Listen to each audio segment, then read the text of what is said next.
کھل کر بات کرو ہیمفرے، یہ تم نے کیا سسپینس پھیلا دیا ہے؟ بات بھی ڈان کر رہا ہے اور بات بھی مشکوک ہے، کھل کر بات کرو اوور۔ اس بار ڈورا نے پھٹ پڑنے والے لہجے میں کہا۔ مس ڈورا، باس نے مجھے کہا ہے کہ میں آپ کو کہہ دوں کہ آپ ہیڈ کوارٹر آ جائیں، جبکہ وہ خود بھی ہیڈ کوارٹر آ رہے ہیں، اوور، ہیمفرے نے کہا تو ڈورا بے اختیار اچھل پڑی۔ کیا کہہ رہے ہو؟ کیا ڈین نے ہیڈ کوارٹر کا لفظ کہا ہے؟ اوور، ڈورا نے چیختے ہوئے کہا۔ یس مس ڈورا، اور اسی بات سے مجھے معاملہ مشکوک لگ رہا ہے۔ آپ کو تو معلوم ہے کہ باس کو لفظ ہیڈ کوارٹر سے کس قدر نفرت ہے۔ وہ خود یہ لفظ بولنا تو ایک طرف، کسی سے سننا بھی برداشت نہیں کرتے، کیونکہ اس لفظ کے ساتھ ان کی انتہائی بھیانک یادیں وابستہ ہیں۔ اس کے باوجود اس کال میں باس نے بڑے مطمئن سے لہجے میں ہیڈ کوارٹر کا لفظ استعمال کیا ہے اور اسی بات نے مجھے مشکوک کر دیا ہے، اوور، ہیمفرے نے کہا۔ کیا بات کرنے والا واقعی ڈان تھا؟ اوور، ڈورا نے کہا۔ میرا خیال ہے کہ باس یہ لفظ ادا نہیں کر سکتا، لیکن بولنے والا باس ہی تھا، اس لیے یہ بات کنفرم ہونی چاہیے۔ میں نے اسی لیے آپ کو کال کیا ہے کہ آپ وہاں داخل ہونے سے پہلے کنفرم کر لیں، اوور، ہیمفرے نے کہا۔ ٹھیک ہے، تم نے اچھا کیا کہ مجھے اطلاع دے دی، اب میں خود سب کچھ معلوم کر لوں گی، اوور اینڈ آل، ڈورا نے کہا اور اس کے ساتھ ہی ٹرانسمیٹر آف کر کے اس نے ساتھ بیٹھی ہوئی ایجنٹ کی طرف بڑھا دیا۔ یہ سب کیا ہے ڈورا؟ عقب سے ایمی نے پوچھا۔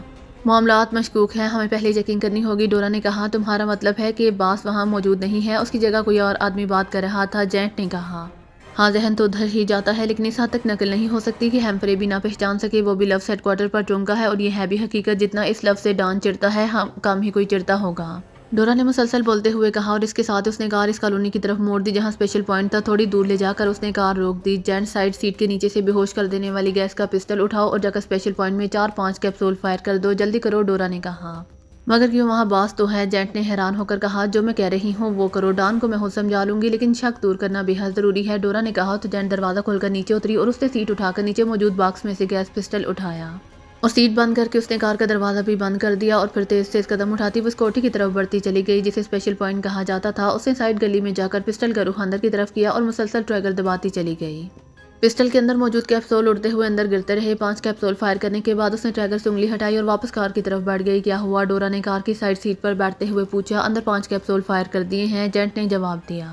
ٹھیک ہے، اب 10 منٹ بعد ہم اندر جائیں گے، ڈورا نے کہا۔ باقی لڑکیاں خاموش بیٹھی رہیں، ان سب کے چہروں پر حیرت کے تاثرات نمایاں تھے، انہیں اسی لیے الجھن ہو رہی تھی کہ اپنے ہی اڈے میں وہ خود کارروائی کر رہی تھی۔ 15 منٹ بعد ڈورا نے کار سٹارٹ کی اور پارکنگ سے نکال کر وہ اسے کوٹھی کی طرف لے گئی۔ کار اس نے بڑے گیٹ کے سامنے روک دی۔ ایمی، تم اوپر سے چڑھ کر اندر سے پھاٹک کھولو، ڈورا نے کہا تو ایمی سر ہلاتی ہوئی کار سے نیچے اتری۔ وہ چونکہ ایسے کاموں میں بے حد ماہر تھی، اسی لیے ڈورا نے یہ کام اسے سونپا تھا۔ ایمی واقعی کسی پرتیلی بندریا کی طرح پلک چھپکانے میں پھاٹک پر چڑھ کر دوسری طرف اندر کود گئی تھی۔ چند لمحوں بعد بڑا پھاٹک کھل گیا اور ڈورا کار اندر لے گئی، لیکن کار اندر لے جاتے ہی وہ بری طرح چونک پڑی، کیونکہ گیراج کے قریب ہی ایک عورت اور ایک مرد فرش پر ٹیڑھے میڑھے انداز میں پڑے ہوئے تھے۔ یہ کیا مطلب؟ یہ تو وہی لوگ ہیں جنہیں ہم یہاں پہنچا کر گئے تھے، ڈورا نے بجلی کسی تیزی سے کار سے باہر نکلتے ہوئے کہا۔ ہاں، یہ تو وہی ہیں، جینٹ نے بھی کہا، اور پھر ڈورا مڑی اور تیزی سے دوڑتی ہوئی اندر کی طرف بڑھ گئی۔ چند لمحوں بعد وہ ان کی نظروں سے غائب ہو گئی اور پھر وہ ڈورا کے حلق سے نکلنے والی چیخیں سن کر بے تحاشا اندر کی طرف دوڑ پڑی، اور پھر کمرے میں داخل ہوتے ہی ان تینوں کے منہ سے بھی بے اختیار چیخیں نکل گئیں، کیونکہ اس کمرے کے فرش پر ذاکر کی لاش پڑی ہوئی تھی۔ اس کی گردن پر ایسا بال واضح نظر آ رہا تھا جس سے اس کا دم گھٹ گیا ہو اور وہ ہلاک ہو گیا ہو، جبکہ سامنے ایک کرسی پر ڈان کی لاش بھی صورت میں موجود تھا۔ اس کی آنکھیں پھٹی ہوئی تھی اور اس کی ناک کے دونوں نتنوں اور منہ کے کناروں سے نیلے رنگ کا مواد نکل کر وہیں جم گیا تھا۔ جینٹ نے جلدی سے آگے بڑھ کر ڈورا کو سنبھال لیا۔ حوصلہ کرو ڈورا، حوصلہ بھی، ہم نے باس کا انتقام بھی لینا ہے، جینٹ نے کہا، اور اس کے ساتھ ہی باقی لڑکیوں نے بھی ڈورا کو حوصلہ دینا شروع کر دیا۔ ڈورا اب جینٹ سے چمٹی ہوئی سسکیاں لے رہی تھی۔ باس کو کسی نے ہلاک نہیں کیا، بلکہ باس نے خودکشی کی ہے، اچانک نورما نے کہا، تو ڈورا اس طرح تڑپی جیسے اسے اچانک انتہائی طاقتور الیکٹرک کرنٹ لگ گیا ہو۔ کیا کہہ رہی ہو؟ یہ کیسے ہو سکتا ہے؟ ڈان کیسے خودکشی کر سکتا ہے؟ ڈورا نے چیخ کر کہا، اور اس کے ساتھ ہی وہ ڈان کی طرف مڑ گئی۔ دیکھو، ان کے جسم پر زخم کا کوئی نشان نہیں ہے، نہ ہی باس کو گولی ماری گئی ہے، اور ان کی ناک اور منہ کے کونوں سے نکلنے والے نیلے رنگ کے مواد کو تو دیکھو۔ باس کو کوئی زہریلی چیز کھلائی گئی ہے، یہ زہریلی دوا پلائی گئی ہے، نورما نے کہا۔ تو ڈورا نے بے اختیار ایک طویل سانس لیا۔ او، اس کا مطلب ہے کہ ڈان شکست کھا گیا تھا۔ یہ اس کا ایک ایسا راز تھا جس کا مجھے بھی بعد میں علم ہوا تھا۔ اس نے اپنے ایک دانت کے ہول میں انتہائی زہریلا کیپسول چھپایا ہوا تھا۔ اس نے مجھے بتایا تھا کہ زندگی میں جب کبھی بھی وہ کسی سے شکست کھا گیا تو وہ یہ زہریلا کیپسول چبا کر خودکشی کر لے گا، ڈورا نے کہا۔ وہ اب اپنے آپ پر مکمل طور پر قابو پا چکی تھی، لیکن باس نے کس سے شکست کھائی ہوگی؟ باس تو زبردست اور ناقابل تسخیر لڑاکا تھا، ایمی نے کہا۔ ایک لڑکی اور ایک مرد وہاں جیپ کے پاس بے ہوش پڑے ہوئے ہیں، باقی افراد کو بھی چیک کرو، ڈورا نے کہا۔ تو وہ سب تیزی سے مڑ کر کمرے سے باہر چلی گئی۔ ڈورا ہونٹ پہنچے خاموش کھڑی رہی۔ وہ سوچ رہی تھی کہ ڈان کے بعد اس سپر ایکشن گروپ کا انچارج کون ہوگا، اور پھر اچانک اسے خیال آیا تو وہ بے اختیار اچھل پڑی۔ اس کی آنکھوں میں چمک آ گئی تھی، وہ جلدی سے کرسی پر بیٹھی ہی تھی کہ جینٹ اور نورما کمرے میں داخل ہوئیں۔ اندرونی کمرے میں 4 مرد بے ہوش پڑے ہوئے ہیں، جینٹ نے کہا۔ تم تینوں مل کر ان سب کو یہاں لے کر آؤ اور ان کو یہاں رارس میں جکڑ دو، میں ماسٹر سے بات کرتی ہوں، پھر ان سے ایسا انتقام لوں گی کہ ڈان کی روح کو سکون آ جائے گا، ڈورا نے کہا۔ تو وہ دونوں سر ہلاتے ہوئے کمرے سے باہر چلی گئیں۔ ان کے باہر جانے کے بعد ڈورا نے فون کا ریسیور اٹھایا اور تیزی سے نمبر پریس کرنے شروع کر دیے۔ وہ مسلسل نمبر پریس کر رہی تھی، اس کے چہرے پر گہری سنجیدگی طاری تھی۔ یس کچھ دیر بعد ایک آواز سنائی تھی، کاسکا سے ڈورا بول رہی ہوں ماسٹر۔ ڈورا نے انتہائی مودبانہ لہجے میں کہا، کیا ہوا؟ ڈان کہاں ہے؟ دوسری طرف سے سالوس کے چیف ماسٹر بلانک نے چونک کر کہا۔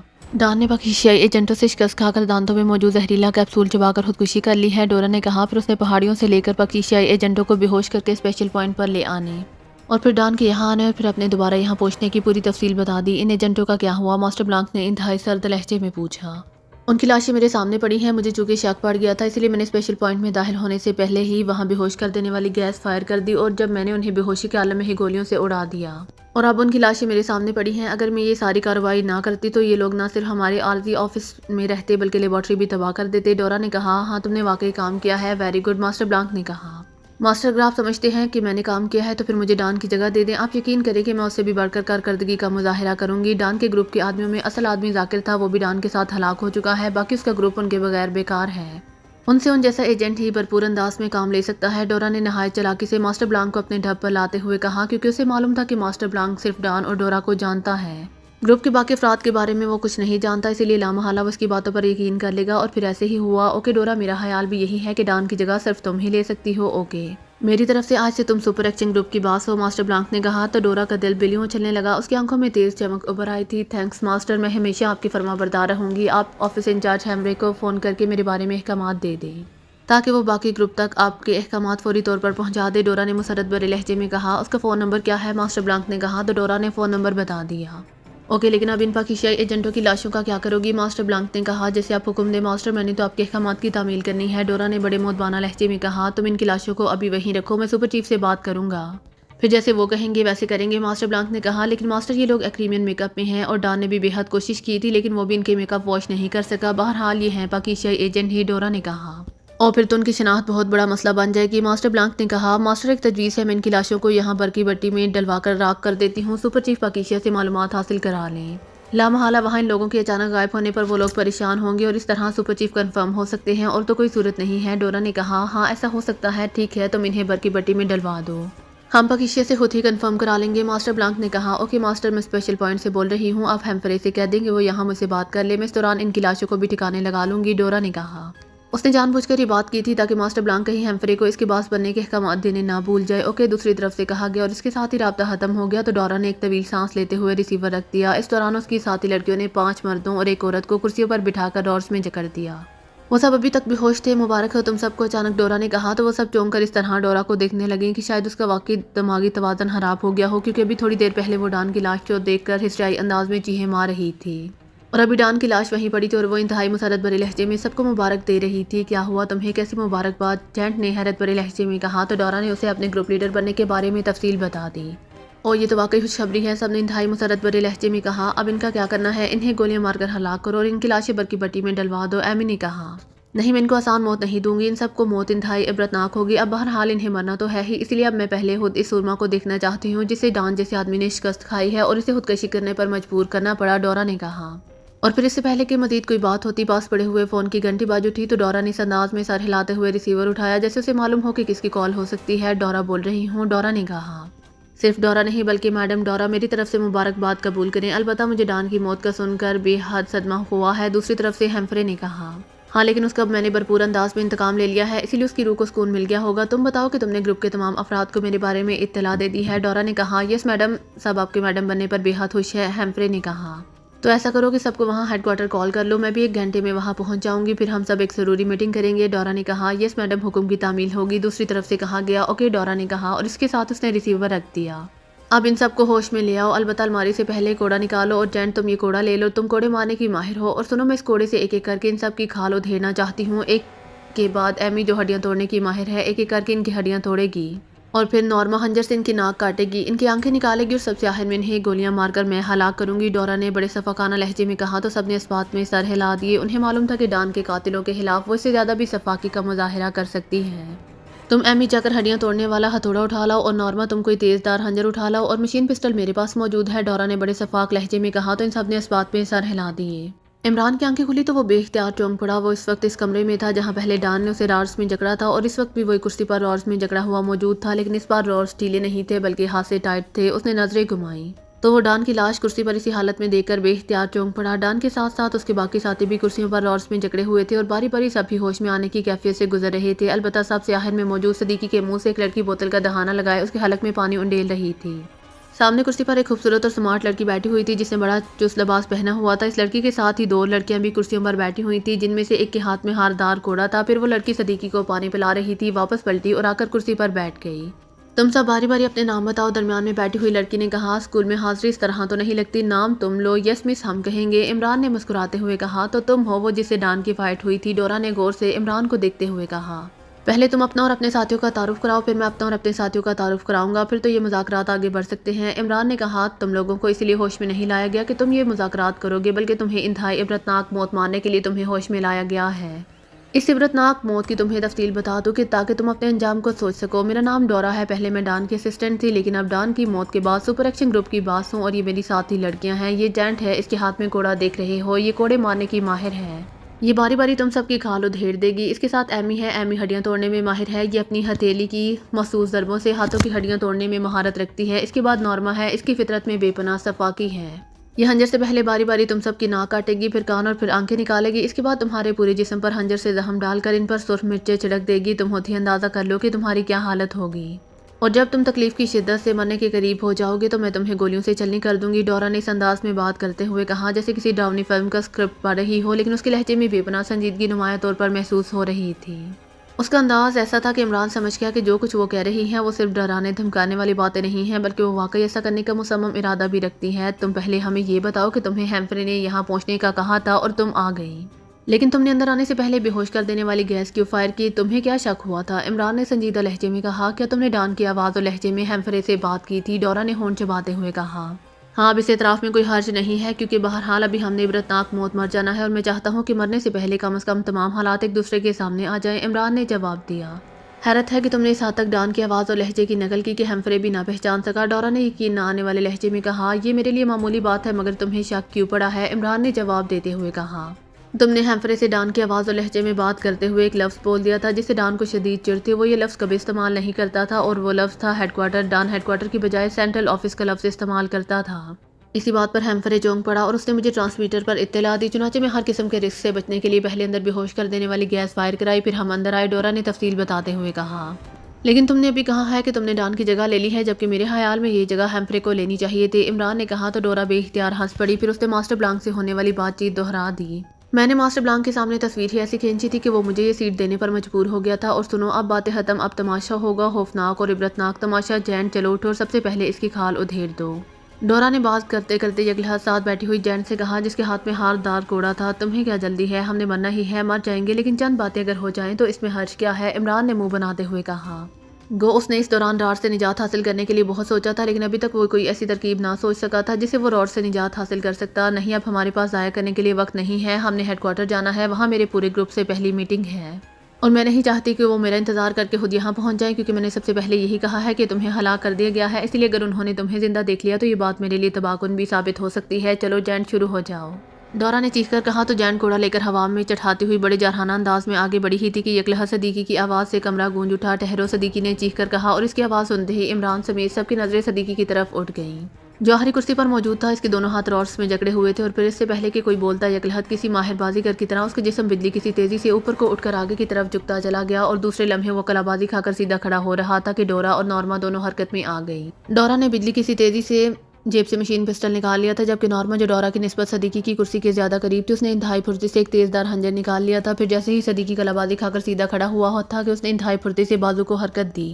لیکن دوسرے لمحے ان سب کے چہروں پر یکلحظ انتہائی حیرت کے تاثرات ابھر آئے جب انہوں نے خنجر کو صدیقی کے ہاتھ کی تھپکی کھا کر فضا میں بلند ہوتے اور پھر دوسرے لمحے صدیقی کے ہاتھ میں آتے دیکھا۔ یہ واقعی صدیقی کی بے پناہ مہارت تھی۔ پھر اس سے پہلے کہ کوئی حرکت میں آتا، صدیقی کا بازو حرکت میں آیا، اور دوسرے لمحے کمرہ ڈورا کے حلق سے نکلنے والی چیخ سے گونج اٹھا۔ صدیقی کے ہاتھ سے نکلنے والا خنجر اس کے اس ہاتھ پر پڑا تھا جس میں اس نے مشین پسٹل سنبھالا ہوا تھا، اور خنجر لگتے ہی مشین پسٹل ڈورا کے ہاتھ سے نکل کر دور جا گرا تھا۔ اس لمحے شراب کی آواز ابھری اور اس کے ساتھ ہی صدیقی اچھل کر سائڈ پر جا گرا۔ یہ وار جینٹ نے کیا تھا، وہ پہلے ہی کوڑا اٹھائے کھڑی تھی، اس لیے جیسے ہی ڈورا کے حلق سے چیخ نکلی وہ بجلی کسی تیزی سے مڑی اور اس کے ساتھ اس نے صدیقی پر کوڑے کا وار کر دیا۔ صدیقی نے کوڑے سے بچنے کے لیے چھلانگ لگائی، لیکن کوڑے کی لمبائی اس کی توقع سے زیادہ تھی، اسی لیے کوڑے کا آخری سرا کسی تلوار کی طرح صدیقی کے جسم سے ٹکرایا اور صدیقی اچھل کر سائیڈ پر جا گرا۔ اس کے منہ سے ہلکی سی سسکاری نکل گئی۔ اس کا بازو اور سینے پر موجود کوٹ اس طرح کٹ گیا تھا جیسے کسی نے تیز دار تلوار کا وار اس پر کیا ہو، لیکن صدیقی نیچے گرتے ہی یکلہت کسی سپرنگ کی طرح اچھلا۔ اس سے پہلے کہ جینٹ دوبارہ کوڑے کا وار کرتی، صدیقی کسی کھلتے ہوئے طاقتور سپرنگ کی طرح اس سے ٹکرایا اور وہ چیختی ہوئی نیچے گر گئی۔ صدیقی بھی اس کے ٹکرا کر نیچے گرا، لیکن اس کے جسم میں تو شاید بجلی بھر گئی تھی۔ وہ اس طرح اچھل کر کھڑا ہو گیا تھا جیسے فرش نے پوری قوت سے اسے اوپر کی طرف دھکیل دیا ہو، لیکن اسی لمحے ایمی نے کھڑی ہتھیلی کا بھرپور وار صدیقی کی گردن پر کیا۔ اگر یہ وار درست طور پر پڑ جاتا تو یقیناً صدیقی کی گردن کی ہڈی ٹوٹ جاتی، لیکن صدیقی کے یکلہت اچھلنے کی وجہ سے ایمی کا وار اس کی گردن کی بجائے اس کے بازو پر پڑا اور صدیقی کو ایک لمحے کے لیے تو یوں محسوس ہوا جیسے اس کے بازو کی ہڈی ٹوٹ گئی ہو، لیکن دوسرے لمحے ایمی چیختی ہوئی فضا میں بلند ہوئی اور مشین پسٹل کی طرف دوڑتی ہوئی ڈورا سے ایک دھماکے سے جا ٹکرائی اور وہ دونوں چیختی ہوئی نیچے گری ہی تھی کہ اسی لمحے جینٹ اور نارما دونوں نے بیک وقت صدیقی پر چھلانگ لگا دی، لیکن اب صدیقی سنبھل چکا تھا، اس لیے وہ بجلی کسی تیزی سے اچھل کر ایک طرف ہٹ گیا اور وہ دونوں جو مخالف سمتوں سے صدیقی پر چھلانگ لگا رہی تھیں ایک دوسرے سے پوری قوت سے ٹکرائیں اور ان دونوں کے حلق سے نکلنے والی چیخوں سے کمرے کی فضا گونج اٹھی۔ صدیقی جس طرف ہٹا تھا اس طرف جینٹ کے ہاتھ سے نکل جانے والا کوڑا پڑا تھا، پھر اس سے پہلے کہ وہ چاروں سنبھلتیں صدیقی نے کوڑا اٹھایا اور پھر کمرے میں شراب کی تیز آوازوں کے ساتھ ان چاروں کے حلق سے نکلنے والی چیخیں گونجنے لگیں۔ گو وہ چاروں تیز پھرتیلی اور مارشل آرٹ میں ماہر تھی، لیکن صدیقی کے جسم میں بھی پارا دوڑنے لگ گیا تھا اور پھر چند ہی لمحوں میں وہ چاروں فرش پر بے ہوش پڑی ہوئی دکھائی دے رہی تھیں۔ ان کے لباس پھٹ گئے تھے اور ان کے جسموں سے خون نکل رہا تھا۔ صدیقی نے کوڑا ایک طرف پھینکا اور دوڑ کر اس نے ڈورا کے ہاتھ سے نکل جانے والا مشین پسٹل جپٹ لیا۔ رک جاؤ، انہیں گولی مت مارنا، عمران نے یکلہت چیخ کر کہا، لیکن صدیقی نے سنی انسنی کر دی اور دوسرے لمحے کمرہ مشین پسٹل کی فائرنگ سے گونج اٹھا اور دیکھتے ہی دیکھتے وہ چاروں لڑکیاں بے ہوشی کے عالم میں ہی ہلاک ہو گئیں۔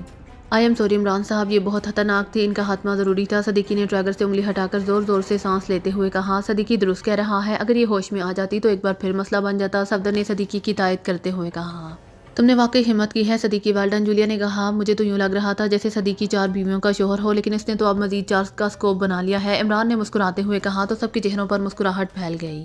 عمران اپنے ساتھیوں سمیت اس وقت تکریمیہ کے شہر پورٹ لینڈ کے ایک ہوٹل کے کمرے میں موجود تھا۔ وہ سب کاسکا کے ایک پرواز کے ذریعے پہلے وائٹ ہارس اور پھر وائٹ ہارس سے ایک طویل پرواز کے ذریعے پورٹ لینڈ پہنچے تھے۔ ڈورا اور اس کی ساتھی لڑکیوں کی ہلاکت کے بعد باقی معاملات ان کے لیے بے حد آسان ثابت ہوئے تھے۔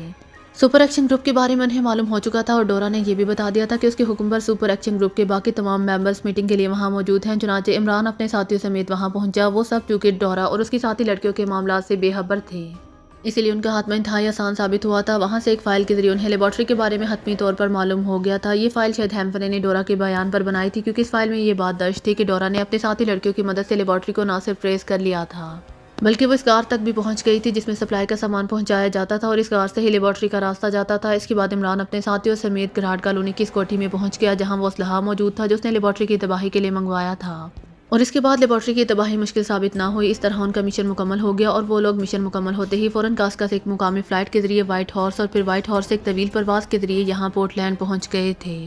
یہاں رکنے کا کیا فائدہ، ہمیں فوراً واپس جانا چاہیے، جولیا نے کافی سپ کرتے ہوئے کہا۔ وہ سب اس وقت ہاٹ کافی پی کر طویل پرواز سے ہونے والی تھکن کو دور کرنے میں مصروف تھے۔ ابھی معاملات ختم نہیں ہوئے مس جولیا، عمران کے بجائے کیپٹن شکیل نے جواب دیتے ہوئے کہا۔ تو سب چونک کر کیپٹن شکیل کی طرف دیکھنے لگے جبکہ عمران کے چہرے پر ہلکی سی مسکراہٹ پھیل گئی۔ کیا مطلب، اب کیا باقی ہے، جولیا نے حیرت بھرے لہجے میں کہا۔ لیبارٹری تباہ ہوئی ہے لیکن سالوس اور کراس ونگز دونوں تنظیمیں ابھی موجود ہیں اور یہ دونوں تنظیمیں یہودیوں کی ہیں اور ان کے پاس نہ ہی دولت کی کمی ہے اور نہ ہی سائنسدانوں کی، اسی لیے وہ دوسری لیبارٹری بھی تیار کر سکتے ہیں، کیپٹن شکیل نے تفصیل سے بات کرتے ہوئے کہا۔ او واقعی تمہاری بات درست ہے، سالوس کا ماسٹر بلانک اور کراس ونگز کا سپر چیف لارڈ ولیم دونوں ابھی باقی ہیں، صفدر نے کہا۔ پھر ایک ایک کر کے سب نے کیپٹن شکیل کی بات کی تائید کر دی، البتہ عمران خاموش بیٹھا ہوا تھا۔ تم کیوں خاموش ہو، جولیا نے عمران کی طرف دیکھتے ہوئے کہا۔ مجھے جو مشن سونپا گیا تھا وہ پورا ہو چکا ہے اور میرا چیک شاید تیار ہوگا، مجھے کیا ضرورت ہے ہاں دوسرے مشنز کے پیچھے بھاگتا پھروں، عمران نے سنجیدہ لہجے میں کہا۔ عمران صاحب، کیا آپ کو صرف چیک سے غرض ہوتی ہے؟ کیا آپ کو پوری دنیا میں بسنے والے کروڑوں مسلمانوں کی زندگیوں سے کوئی دلچسپی نہیں ہے؟ صدیقی نے قدرے حیرت بھرے لہجے میں کہا۔ میں کرائے کا سپاہی ہوں، تمہاری طرح سیکرٹ سروس کا ممبر تو نہیں ہوں کہ چاہے کوئی مشن ہو یا نہ ہو بھاری تنخواہیں ماہانہ تمہارے اکاؤنٹ میں آتی رہتی ہیں، مجھے تو جتنا کام بتایا جاتا ہے بس اتنا ہی معاوضہ دیا جاتا ہے، عمران نے اسی طرح سنجیدہ لہجے میں جواب دیتے ہوئے کہا۔ تمہیں چیک میں دے دوں گی لیکن یہ کام مکمل ہونا چاہیے، جولیا نے بنائے ہوئے لہجے میں کہا۔ اچھا کمال ہے، کتنی رقم ہے تمہارے اکاؤنٹ میں، عمران نے چونک کر پوچھا۔ جتنی بھی ہے بہرحال تمہارے مطلوبہ چیک سے زیادہ ہی ہوگی، جولیا نے کہا۔ آپ کو کتنی مالیت کا چیک ملتا ہے، عمران صاحب، صدیقی نے پوچھا۔ اتنی کہ بس 2-4 دکانداروں کا ادھار اتر جاتا ہے، باقی ادھار اور خاص طور پر آغا سلیمان پاشا کی تنخواہیں اور الاؤنس ویسے کی ویسے ہی رہتے ہیں، اسی لیے اس کے لہجے میں سختی، چیک ملنے کے باوجود ویسے کی ویسے ہی رہتی ہے۔ عمران نے منہ بناتے ہوئے کہا، آپ آج بتا ہی دیں کہ آپ پر کل کتنا ادھار ہے، میں آپ کا تمام ادھار آج اتار دیتا ہوں، صدیقی نے بڑے باعتماد لہجے میں کہا۔ اور صفدر کے چہرے پر بے اختیار مسکراہٹ رینگنے لگی۔ صدیقی کو چونکہ کام ہی مشنز پر آنے کا موقع ملتا تھا، اس لیے وہ عمران کی باتوں کو انتہائی سنجیدگی سے لے رہا تھا، ورنہ باقی ٹیم جانتی تھی کہ عمران کا یہ انداز صرف ہمدردی حاصل کرنے کے لیے ہوتا ہے۔ اچھا کمال ہے، اتنی تنخواہیں ملتی ہیں، تمہیں حیرت ہے عوام کے خون پسینے کی کمائی اس طرح اڑائی جا رہی ہے؟ عمران نے منہ بناتے ہوئے کہا تو صفدر بے اختیار ہنس پڑا۔ صدیقی تم کہاں عمران صاحب کی باتوں میں آ گئے ہو؟ عمران صاحب جتنی رقم ہر مہینے فلاحی اداروں کو دیتے ہیں وہ پوری ٹیم کی تنخواہوں اور الاؤنسز سے زیادہ مالیت کی ہوتی ہے، صفدر نے صدیقی کو سمجھاتے ہوئے کہا۔ کمال ہے، عمران صاحب کو اتنی بھاری مالیت کے چیک ملتے ہیں، صدیقی نے حیرت بھرے لہجے میں کہا۔ عمران صاحب کے چیک کے علاوہ بھی بہت سے ذرائع آمدنی ہیں، سپر فیاض ان کا فنانسر ہے اور ان کی اماں بھی ان کے سب سے بڑے فنانسر ہیں، صفدر نے کہا۔ لیکن سر عبدالرحمان، عمران کے ڈیڈی تو انہیں کچھ دیتے نہیں، پھر ان کی اماں بھی انہیں کہاں سے دے سکتی ہیں؟ صدیقی نے مزید حیرت بھرے لہجے میں کہا۔ عمران کی اماں بھی کسی غریب خاندان سے تعلق نہیں رکھتی، انہیں بھی اپنے والدین سے وسیع جائیداد ملی ہوئی ہے اور یہ تمام جائیداد گو سر عبدالرحمان کی تحویل میں ہے، لیکن سر عبدالرحمان انتہائی اصول پسند ہے۔ وہ عمران کی اماں بھی کی تمام جائیداد کی آمدنی ان کے اکاؤنٹ میں جمع کراتے رہتے ہیں اور عمران چاہے تو سر عبدالرحمان سے ان کے ذاتی اکاؤنٹ کا بھاری مالیت کا چیک حاصل کر لے۔ اماں بھی کا تو عمران کے علاوہ اور کوئی بیٹا ہی نہیں ہے، اس لیے باقی تم خود سمجھ سکتے ہو۔ صفدر نے پوری تفصیل سے بات کرتے ہوئے کہا۔ اسی لمحے میز پر پڑے ہوئے فون کی گھنٹی بج اٹھی تو سب بے اختیار اچھل پڑے، کیونکہ وہ بھی یہاں پہنچے تھے اور ان کے تصور میں بھی نہیں تھا کہ یہاں انہیں کوئی کال کر سکتا ہے، لیکن عمران نے بڑے اطمینان بھرے انداز میں ہاتھ بڑھا کر ریسیور اٹھا لیا۔ یس مائیکل بول رہا ہوں، عمران نے آواز اور لہجہ بدل کر کہا۔ ولنگٹن سے آپ کی کال ہے جناب، مسز گراہم کی دوسری طرف سے کہا گیا۔ کراؤ بات، عمران نے کہا اور اس کے ساتھ ہی اس نے فون پیس کے نیچے موجود بٹن پریس کر دیا، اس طرح فون اب ڈائریکٹ ہو گیا تھا اور اس کا رابطہ ہوٹل ایکسچینج سے منقطع ہو گیا تھا۔ گراہم بول رہا ہوں۔ چند لمحوں بعد ولنگٹن میں پکیشیا سیکرٹ سروس کے فورن ایجنٹ گراہم کی آواز سنائی دی۔ مائیکل بول رہا ہوں، کیا رزلٹ رہا ہے؟ عمران نے کہا۔ آپ کے بتائے ہوئے پلان پر عمل کر دیا گیا ہے اور نتائج ویسے ہی نکلے ہیں جیسے نکلنے چاہیے، دوسری طرف سے محتاط لفظوں میں کہا گیا۔ کھل کر بات کرو، عمران نے کہا۔ مسز مائیکل سالوس کے چیف ماسٹر بلانک کے خلاف اس کے نائب روزی کو تمام پلان بھی بتا دیا گیا تھا اور اسے یہ بھی یقین دلایا گیا کہ اسرائیلی حکام اس کے ساتھ ہیں۔ نتیجہ یہ نکلا کہ اس نے پلان پر عمل کرتے ہوئے ماسٹر بلانک کا خاتمہ کر دیا اور وہ خود سالوس کا چیف بن گیا ہے اور اس نے وعدہ کیا ہے کہ وہ تنظیم کو مخصوص معاملات تک ہی محدود رکھے گا، گراہم نے جواب دیتے ہوئے کہا۔ اور کراس ونگز کے سپر چیف لارڈ ولیم کا کیا ہوا؟ عمران نے کہا۔ لارڈ ولیم کے مینشن کو میزائلوں سے اڑا دیا گیا ہے اور وہ ہلاک ہو گیا ہے، ولنگٹن کی پولیس اور ایجنسیاں اسے لارڈ ولیم کے دشمنوں کی کارروائی قرار دے رہے ہیں، گراہم نے جواب دیا۔ لیکن تمہیں تو کہا گیا تھا کہ تم صرف پلاننگ کرو گے، عمل میں خود آ کر کروں گا پھر، عمران نے اس بار غصیلے لہجے میں کہا۔ آپ سے چونکہ رابطہ نہیں تھا اور پلاننگ پر عمل کا سنہری موقع تھا، اس لیے میں نے چیف کو کال کیا اور چیف نے فوری طور پر اس پلاننگ پر عمل کرنے کا حکم دے دیا۔ جب آپ نے کاسکا سے مجھے فون کیا اور یہاں پورٹ لینڈ میں ہوٹل کی بکنگ کا کہا، اس وقت پلاننگ پر عمل ہو رہا تھا، آپ نے چونکہ فوری طور پر رابطہ ختم کر دیا تھا، اس لیے میں مزید آپ سے کوئی بات نہ کر سکتا تھا۔ اب جب پلاننگ مکمل ہو چکی ہے تو میں نے پہلے چیف کو اطلاع دی اور اب آپ کو رپورٹ دے رہا ہوں، گراہم نے جواب دیتے ہوئے کہا۔ میں نے تو اسی لیے ساری پلاننگ تمہیں بتائی تھی کہ تم ماحول تیار رکھو گے اور میں لیبارٹری تباہ کرنے کے بعد ان پلانز پر عمل کرنے کے لیے اپنے لیے فوری طور پر 2 مزید چیکوں کا بندوبست کر لوں گا۔ اب کیا کہوں، بہرحال ٹھیک ہے، گڈ بائے، عمران نے کہا اور اس کے ساتھ اس نے ڈھیلے ہاتھوں سے ریسیور رکھ دیا، اس کے چہرے پر مایوسی کے تاثرات واضح تھے۔ کیا ہوا عمران صاحب، آپ مایوس نظر آ رہے ہیں؟ صفدر نے مسکراتے ہوئے کہا۔ اس احمق نے چیف کو بتا دیا اور چیف کو تو اللہ موقع دے، اس نے اپنے لیے مزید چیکس بچانے کے لیے فوری کارروائی مکمل کرا دی، آپ مجھے وہ پلاننگ کے عوض تو چیک دینے سے رہا۔ خدا ایسے کنجوس چیف سے بچائے، عمران نے منہ بناتے ہوئے کہا۔ تو کیا سالوس اور کراس ونگز کا خاتمہ ہو گیا ہے؟ جولیا نے چونک کر پوچھا، کیونکہ فون میں لاؤڈر کا بٹن ہی نہیں تھا، اسی لیے سب دوسری طرف سے آنے والی آواز نہ سن سکے تھے۔ ہاں، سالوس کا ماسٹر بلانک ہمارے خلاف تھا، اس کا خاتمہ کر کے اس کے نائب کو اس کی سیٹ دے دی گئی ہے اور وہ منتسب یہودی نہیں ہے، اسی لیے فوری طور پر سالوس کا خاتمہ ختم ہو گیا ہے۔ لارڈ ولیم جو کراس ونگز کا چیف تھا وہ سخت منتسب یہودی تھا اور اس کے تحت یہ لیبارٹری کام کر رہی تھی، اسی لیے اس کا بھی خاتمہ کر دیا گیا ہے اور اس کے ہلاک ہوتے ہی کراس ونگز بھی تتر بتر ہو کر رہ جائے گی، اس طرح یہ خطرہ بھی ختم ہو گیا ہے، عمران نے اس طرح ڈھیلے لہجے میں کہا۔ یہ تو خوشی کی بات ہے، تم رو رہے ہو کیوں؟ جولیا نے غصیلے لہجے میں کہا۔ مگر میرے چیک کا، ان کا کیا ہوگا؟ عمران نے رو دینے والے لہجے میں کہا تو سب اس کے اس انداز پر بے اختیار کھلکھلا کر ہنس پڑے۔ اور اس کے ساتھ ہی ہوا اس دلچسپ سی سیریز کا اختتام۔ امید کرتی ہوں آپ کو یہ سیریز لازمی پسند آئی ہوگی، اگر آپ کو پسند آئی ہے تو please like, share and subscribe کرنا مت بھولیے گا اور کمنٹ میں اپنی رائے کا اظہار کرنا بھی مت بھولیے گا۔ جلد ہی حاضر ہوتی ہوں ایک اور دلچسپ سی سیریز کے ساتھ، تب تک اللہ حافظ۔